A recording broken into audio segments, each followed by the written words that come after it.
अगले दिन लक्षित अपने कैबिन में बैठा हुआ था। उसका ध्यान पूरी तरह से लैपटॉप पर था और वह अपने किसी प्रोजेक्ट पर काम कर रहा था। अचानक उसके कैबिन के दरवाजे पर हल्की सी दस्तक हुई।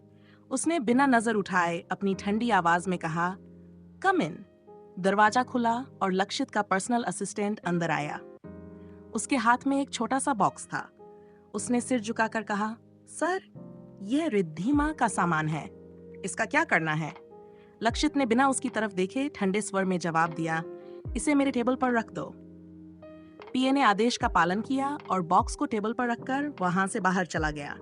लक्षित ने कुछ देर तक अपने लैपटॉप पर काम करना जारी रखा। फिर उसने बॉक्स की तरफ देखा। उसके चेहरे पर एक शैतानी मुस्कान उभरी। उसने खुद से कहा, इस बॉक्स के बहाने अपनी रिद्धिमा बेबी से मिलने का बहाना मिल गया। फिर उसने बॉक्स खोला और उसमें रखी चीजों को देखने लगा।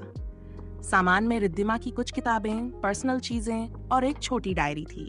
लक्षित ने डायरी को उठाया और उसे खोलकर पढ़ना शुरू कर दिया।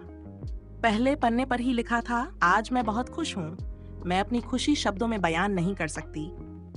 लक्षित ने डायरी के अगले पन्ने पलटे, तभी उसका फोन बज उठा। उसने डायरी को टेबल पर रखा और फोन रिसीव करके बात करने लगा। कुछ मिनटों बाद फोन कॉल खत्म करने के बाद उसने एक गहरी सांस ली और अपने कैबिन से बाहर निकलकर मीटिंग हॉल की ओर चल दिया। मीटिंग हॉल में पहले से ही लक्षित का पीए मौजूद था। जैसे ही लक्षित अंदर पहुंचा, उसने देखा कि वहां एक पुलिस इंस्पेक्टर और एक लड़की खड़ी थी। वह लड़की मोना थी, जो रिद्धिमा की रूममेट। इंस्पेक्टर ने लक्षित को देखते ही सिर झुकाकर कहा, गुड मॉर्निंग सर। लक्षित ने हल्की सी मुस्कान के साथ सिर हिलाया और अपनी कुर्सी पर बैठ गया। पीए ने इंस्पेक्टर की तरफ देखते हुए पूछा, इंस्पेक्टर साहब, यहाँ आने का मकसद बताएंगे? इंस्पेक्टर ने मोना की तरफ इशारा करते हुए कहा, यह मिस मोना है। इनका कहना है कि आपकी ऑफिस में काम करने वाली रिद्धिमा नाम की लड़की, जो इनकी रूममेट भी है, कल से गायब है और इन्हें शक है कि इसमें आपका हाथ हो सकता है। साथ ही उनका कहना है कि आप रिद्धिमा को काफी दिनों से परेशान कर रहे थे। लक्षित ने यह सुनकर मोना की तरफ देखा। उसकी नजरें ठंडी और घमंड से भरी हुई थीं।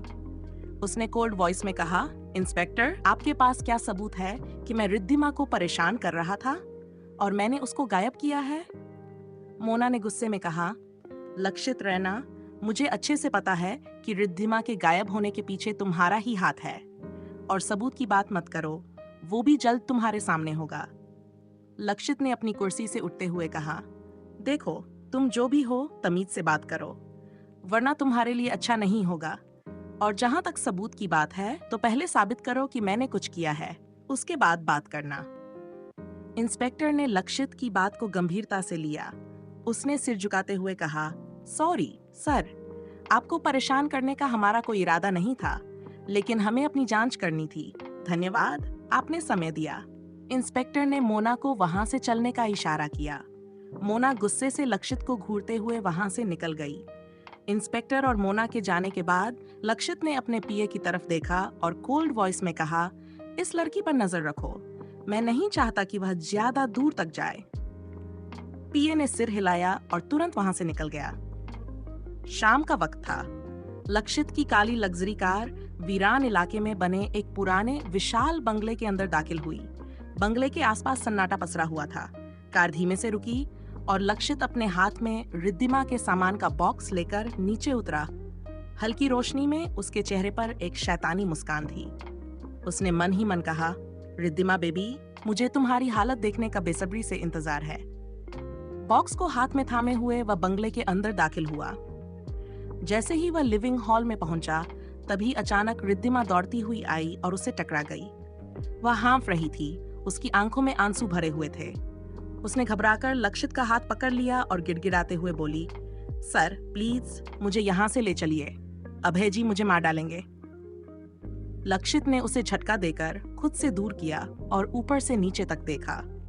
रिद्धिमा की हालत देखी, उसकी आंखें और होंठ सूजे हुए थे। लक्षित समझ गया था अभय ने रिद्धिमा को बहुत प्यार किया है। रिद्धि माँ कांपती आवाज में बोली, सर मैं यहाँ एक मिनट भी नहीं रह सकती, मुझे बचा लीजिए। लक्षित ने अपनी शैतानी मुस्कान के साथ उसकी तरफ देखा। तभी एक कड़कती आवाज ने उसके कानों में पड़ी, लक्षित तुम यहाँ क्यों आए हो? लक्षित ने सिर उठाकर सीढ़ियों की ओर देखा। अभय सीढ़ियों से नीचे आ रहा था। उसका एक्सप्रेशनलेस चेहरा देखकर रिद्धिमा डर के मारे कांपने लगी और लक्षित के पीछे छिप गई। लक्षित ने अभय की तरफ देखा और शांत स्वर में कहा, यार, तुमने अपनी सबसे बड़ी दीवानी के साथ ऐसा क्या कर दिया कि ये तुम्हें छोड़कर जाने की बात कर रही है? अभय ने ठंडे स्वर में जवाब दिया, अभी तो मैंने सिर्फ वार्म अप किया है, असली खेल तो अभी बाकी है। लक्षित ने रिद्धिमा का हाथ पकड़ा और उसे अभय को सौंपते हुए कहा, तो फिर किस बात का इंतजार कर रहे हो अभय? तुम भी मेरी तरह इससे हिसाब चुकता करो और आगे बढ़ो। अभय ने रिद्धिमा को अपनी बाहों में भर लिया। रिद्धिमा के आंसू तेज हो गए। उसने रोते हुए कहा, लक्षित सर, प्लीज मुझे यहां से ले चलिए। अभय ने उसके कान के पास जाकर दांत भींचते हुए कहा, तुम अब कहीं नहीं जा सकती, समझी? रिद्धिमा ने कांपते हुए कहा, अभय जी, मैंने कुछ नहीं किया, मुझे जाने दीजिए। मैं आपसे बहुत दूर चली जाऊंगी, कभी वापस नहीं आऊंगी।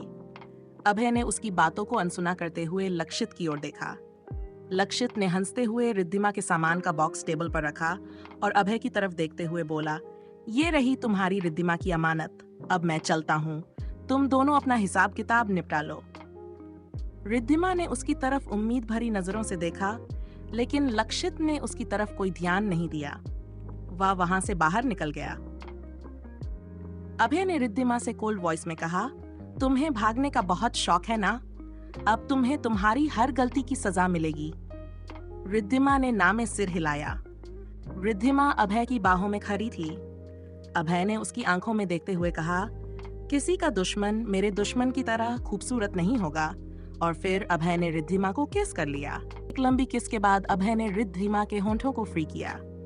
अभय डेविल स्माइल करते हुए रिद्धिमा से बोला, तुम खुश हो ना? रिद्धिमा ने दूसरी तरफ अपना चेहरा कर लिया। अभय रिद्धिमा की आंखों में आंसू देखकर तिरछी मुस्कान के साथ बोला, मुझे पता है तुम्हें इससे ज्यादा चाहिए, पर वो अभी नहीं मिल सकता। बहुत जल्दी मैं तुम्हारी असली ख्वाहिश पूरी करूंगा रिद्धिमा। रिद्धिमा आंसू पोंछकर बोली, आप नफरत में अंधे हो चुके हैं, आप सच नहीं देखना चाहते। अभय रिद्धिमा के चेहरे को अपनी तरफ करके बोला, मुझे सच बहुत अच्छे से पता है। अभय रिद्धिमा के होंठों पर किस कर देता है। रिद्धिमा अभय की चेस्ट पर मुक्के मारने लगती है और आंसू बहते हुए बोली, आप मेरे साथ ऐसा बर्ताव क्यों कर रहे हैं? क्यों मेरे सम्मान को चोट पहुंचा रहे हो? अभय रिद्धिमा के हाथ पकड़कर बोला, ये सिर्फ शुरुआत है, कहानी अभी बाकी है। रिद्धिमा गुस्से से अभय की बाहों में खड़ी थी। उसके चेहरे पर गुस्सा साफ छलक रहा था, लेकिन अभय को उसकी इस गुस्से से कोई फर्क नहीं पड़ रहा था। वह तिरछी मुस्कान के साथ उसके करीब झुका और धीमी आवाज में उसके कान में कहा, यहाँ काम करने के लिए नौकर नहीं है, तो खाना तुम्हें ही बनाना होगा। अपने अभय जी के लिए तुम इतना तो कर ही सकती हो। रिद्धिमा का गुस्सा और बढ़ गया। उसने तीखे स्वर में जवाब दिया, मुझे पता है ये सब आप बस मुझे परेशान करने के लिए कर रहे हो। लेकिन अभय को उसकी बातों से कोई असर नहीं हुआ। वह उसके चेहरे को ध्यान से देखते हुए बोला, वो तो है, अब डिनर तैयार करो वरना। बहस से थक चुकी रिद्धिमा ने हार मान ली। ठीक है, मैं बना दूंगी, उसने बेमन से कहा। अभय ने उसकी कलाई पकड़कर उसे किचन की तरफ खींचा। जैसे ही वे किचन पहुंचे, अभय ने उसके गाल पर हल्के से हाथ रखते हुए ठंडी आवाज में कहा, चलो अब काम पर लगो। रिद्धिमा ने गुस्से से उसकी तरफ देखा और बिना कुछ कहे खाना बनाने की तैयारी में लग गई। वह सब्जियां काट रही थी और मसाले निकाल रही थी। अभय ने किचन के दरवाजे पर खड़े होकर उसे ध्यान से देखा। उसकी मासूमियत और गुस्से से लाल होते चेहरे को देखना उसे अच्छा लग रहा था। वह रिद्धिमा को ऐसे ही तरपते देखना चाहता था। अचानक अभय के दिमाग में एक शैतानी ख्याल आया। वह किचन में आया, फ्रीज खोला और उसमें से एक आइस क्यूब निकाला। रिद्धिमा के पास आया और बिना कुछ कहे आइस क्यूब को उसकी गर्दन पर रगड़ने लगा। ठंडे आइस क्यूब के स्पर्श से रिद्धिमा चौंक गई और चीख पड़ी, अभय जी, ये आप क्या कर रहे हैं? अभय ने उसकी घबराहट का मजा लेते हुए तिरछी मुस्कान के साथ कहा, बस तुम्हें थोड़ा ठंडा कर रहा हूँ। रिद्धिमा ने उसे गुस्से से देखा और खुद को छुड़ाने की कोशिश की, लेकिन अभय ने उसे पास खींच लिया। वह उसकी आंखों में देखता रहा, जैसे उसकी हर हलचल का आनंद ले रहा हो। अभय जी, प्लीज मुझे काम करने दो, रिद्धिमा ने खुद को छुड़ाने की कोशिश करते हुए कहा, लेकिन अभय ने उसकी बात को अनसुना कर दिया। उसने आइस क्यूब को उसकी गर्दन से लेकर उसके कंधे तक रगड़ा और रिद्धिमा की बेचैनी देखकर उसे और मजा आ रहा था। रिद्धिमा ने उससे दूर जाने की कोशिश की, लेकिन अभय ने उसकी कमर को थाम लिया। वह उसकी हरकतों से परेशान थी, लेकिन उसकी पकड़ इतनी मजबूत थी कि वह भाग नहीं पाई। अभय ने धीमे से उसके कान में कहा, ये आंसू तुम्हारी आंखों में अच्छे लगते हैं।